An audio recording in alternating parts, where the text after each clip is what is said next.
Okay, jeg prøver lige igen. For tredje gang jeg optager den her video her nu. Okay, som I kan se på afskriften til det her en juni-favoritter. Da juni snart er overstået, så vil jeg gerne lave den her juni-favoritter. Og jeg har helt mange produkter, jeg gerne vil vise. Men først og fremmest så vil jeg meget undskylde. Kvaliteten og lyden måske er også dårlig. Men undskyld kvaliteten, jeg kan i hvert fald se, at den er meget dårlig og sådan noget. Og I må meget undskylde, at jeg tager så hurtigt med det, fordi jeg er rigtig sur over, at jeg skal blive ved med at optage den her video her, fordi der sker en teknisk fejl. Og det er pisseirriterende. Ja, jeg skal nok prøve at få det stille og roligt nu. Men, ja, som sagt, så det her en juni-favoritter, da vi snart er, eller vi snart ikke er i juni længere. Og vi har sommerferie i morgen, så det er fucking dejligt. Yeah. Ja, men det her er en juni-favoritter, og jeg har rigtig mange produkter, så jeg vil bare starte.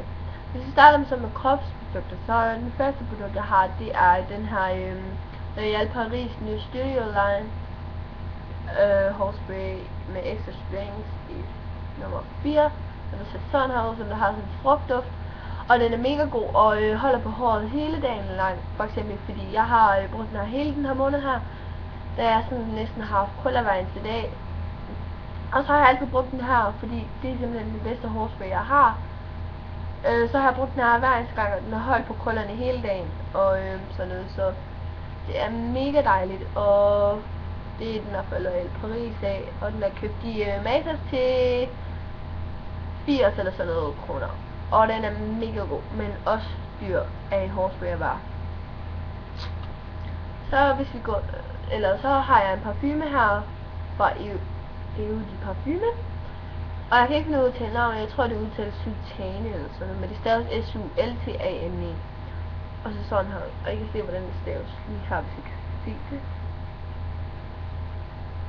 Kan jeg ikke særlig godt, fordi kvaliteten den er fucking dårlig.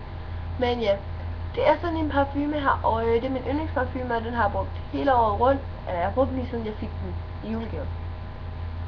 Og den ved jeg ikke, hvor der kommer fra, men den er mega god, og den har sådan en frugt-agtig duft også. Meget sådan stærk i, når man dufter til den, men når man lige har sprøjt, altså sådan, også lige når man sprøjter den ud, men så når man har sprøjtet den ud, så bliver den meget sød-agtig, ikke sådan helt vildt sød, for jeg kan ikke fordrage sådan helt vildt sød parfumer. Men den er rigtig god, og den har jeg brugt hele den her måned her. Så, ja.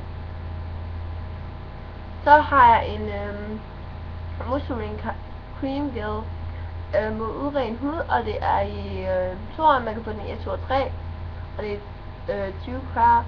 Man skal bruge den morgen og aften, og det er den her, der kommer fra Matas af. Og det er bare sådan en creme mod, hvis man har uren hud, man bare skal smøre på hovedet overalt, ligesom bare en almindelig creme, så har den på. Og den går ikke huden fedtet, og den går ind i huden med det samme, og den virker. Den tager uren hud væk, og hvad hedder det, hvad jeg skulle sige. Det kan jeg ikke huske. Men den har jeg brugt hele den her måned her, og jeg har brugt den her sidste måned, og jeg har stadigvæk rigtig meget tilbage, og den ser bare sådan her ud.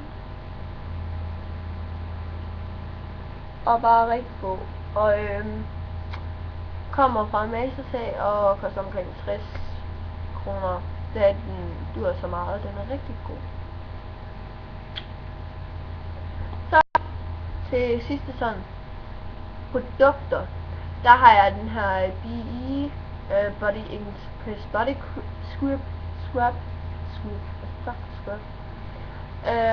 Og det er bare sådan en creme, sådan med korn i, som der også går ind og tager alle sådan urene ting, for det til at holde sig væk. Og så noget af det er bare sådan en dagcreme, som jeg har fået. Og den ser bare sådan her, jeg ved ikke om I kan se det. Nej, det er løgn. Se de kerner der er i. Men det ser bare sådan der ud. Og den er rigtig god, og den har jeg også brugt hele den her måned her, og jeg har faktisk brugt den hele året rundt. Jeg har godt nok haft den her i 1 år tror jeg nu. Men jeg har brugt den ikke sådan til at starte med. Jeg har faktisk for 5 måneder siden, og sådan, der begyndte jeg at bruge den. Så ja, og den er rigtig god, og den hjælper, og den kommer fra Bilka. Så hvis vi går til make-up kollektionen, så har jeg en først og fremmest så børster. Jeg har brugt 2 forskellige slags børster til øjenskygge i den her måned her, fordi at, når vi er i sommertiden, så bruger jeg ikke særlig meget make-up. Jeg bruger i hvert fald ikke foundation og mascara og alt sådan noget der. Vi kommer til sådan noget specielt arrangementer eller sådan noget, men jeg kan ikke klare at have det på. Så jeg bruger tit øjenskygge og eyeliner, men øjenskyggepinsel, der har jeg de her 2 her. Og det er en blending børste, og så er det en almindelig palette børste, øjenskyggebørste. Og øjenskyggebørsten, det er den, der ser sådan her ud. Den, der går sådan op og så skråt ned. Og den har jeg bare brugt hver eneste dag, og den er rigtig god. Den kommer fra The Color Workshops, en hjemmeside. Ja, og den er rigtig god. Den har jeg brugt hele måneden. Så min blendingsbørste, det er i farven 10, eller ikke farven 10. Børsten, længden, altså det her, 10'eren, og stangen den er i 330, og den hedder Spectre. Ja, og det er bare en helt almindelig blændingsbørste, der er bare mega god, og den er bare sådan virkelig blød og rigtig god at bruge, og den har jeg brugt hele den her måned her, og ja. Så hvis vi går til hoved, eller face produkter, ikke læber og øjne og det der, men så har jeg brugt den her Rimmel London National Bronzer i 022 Sun Bronzer, som vi kan se her, og den har jeg brugt her, det er en bronzer, så bruger man den normalt her, nu må jeg også bruge den hele hovedet. Det har jeg gjort, og jeg har ramt bunden. Så jeg skal snart have en ny en, og det er min yndlingsbronzer ever. Den jeg har haft i, jeg ved ikke hvor lang tid. Jeg har haft så mange forskellige slags bronzer og puder, og det her er simpelthen bare den bedste, som jeg har haft indtil videre. Og den har jeg også brugt den hele den her måned her. Så har jeg en Maybelline New York Dream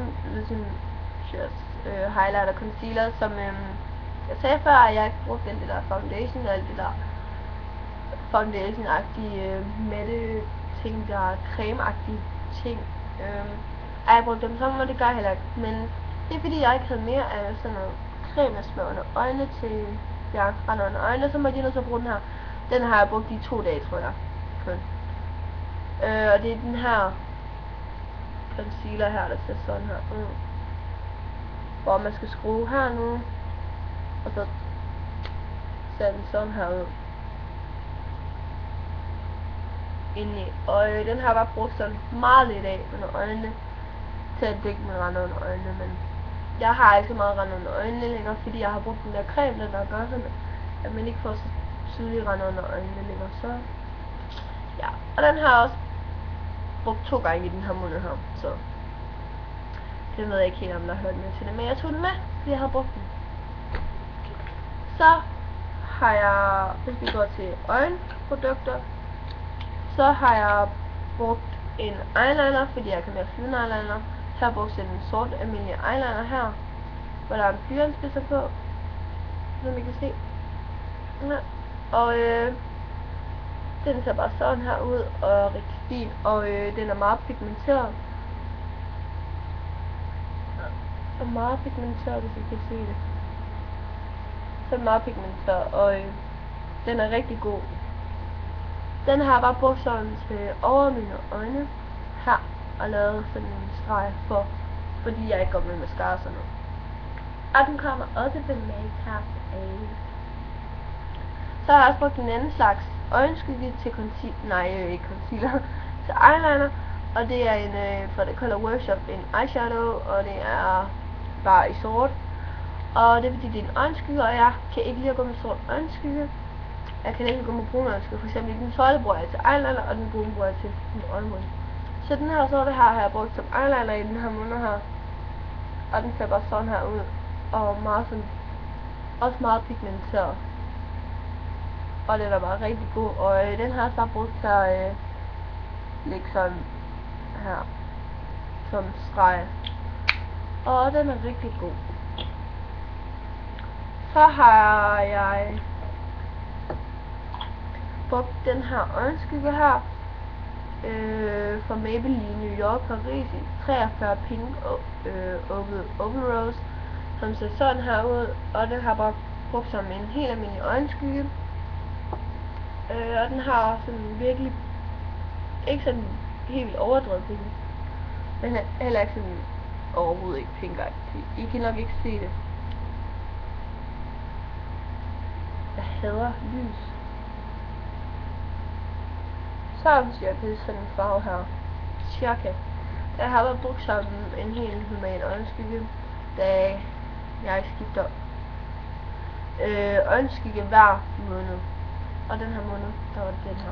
Og den kommer også med til salg i kategorien Maybelline. Så har jeg på mascara, da jeg har brugt den 2 dage. Eller var det 3 dage, det kan jeg ikke huske. Men det var fordi, der var sådan noget, det var sådan noget arrangement ting, jeg havde lavet noget. Og den ene mascara, den har Extra Wow Lash Building Mascara fra Rimmel London i 003 Extreme Black. Den ser sådan her ud. Sådan her. Og den er rigtig god, og har bare sådan en helt almindelig børste. Og jeg har brugt den meget lidt. Den ser sådan her ud, børsten. Den er rigtig god. Og den har jeg brugt 2 gange i den her måned her. Så har jeg også en anden mascara, der hedder Chrome Delphi i farven Black. Det kommer fra Max Factor, som der ser sådan her ud. Og den har sådan en meget speciel formet børst. Hvis I kan se det, så går den sådan her. Den går sådan ned. Ned. Op. Vil det stå. Og den er rigtig god, og den har jeg også bare brugt sådan 2 gange. Den her måned her. Så hvis vi går... jeg har glemt min børste. Jeg har glemt min bronzer børste. Det er bare sådan en helt almindelig kabuki børste. Det er en bronzer børste. Men en rigtig bronzer børste er gået i stykker. Så må man så bruge den her børste. Og det var sådan en rigtig blød børste. Og der er ingenting på, at de har gjort den ren. Den er så ren. Den ser bare sådan her ud, og er i stål og kommer fra Matas Easy. Så går vi til de sidste produkter, og det er læbeprodukter. Jeg har 3 forskellige læbeprodukter. Den første, det er simpelthen en Cherry Carmex Moisturizing Lip Balm med SPF 15, som I alle sammen nok kender. Man kan få dem i forskellige i læbemad og sådan en tube og sådan noget, og i den har en anden en. Og det er bare den der dufter af kirsebær, og de er rigtig gode. Man kan også få dem i andre duftemiddler, og den er bare rigtig god. Det er lige sådan en til at spise, så har den bare sådan en gullig farve, og rigtig god. Og den kommer fra Matas, og jeg har brugt den her hele den her måned, og hele sidste måned, og hele sidste måned igen, og igen. Så har jeg 2 læbestifter.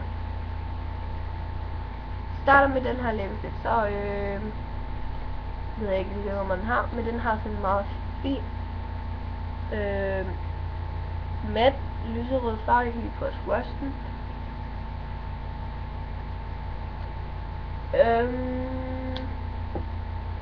Den ser sådan her ud, og er rigtig fin, og den har som brugt hver eneste dag ovenpå, eller som modlægger, så har jeg brugt den anden her, hvis jeg har lavet lidt ovenpå. Så den blev sådan en rigtig fin farve, men ikke for overdrevet. Man kunne ikke helt se, at jeg havde læbestift på, men en rigtig fin farve, og kommer fra The Color Workshop.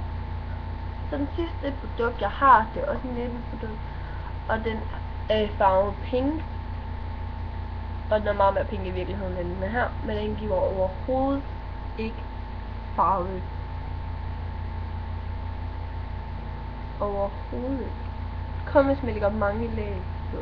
Og det er altså, jeg har ikke lagt helt mange lag på, men jeg har lagt lidt flere lag på, end jeg gør, når jeg plejer læberne. Og det er den der farve. Og Den er bare rigtig flot, og rigtig sådan pengeagtig, og den har jeg også brugt hele den her måned her. Så det her, det var mine juni-favoritter 2013. Jeg håber, I kunne lide den, og der vil komme flere videoer ind her til. Hej hej!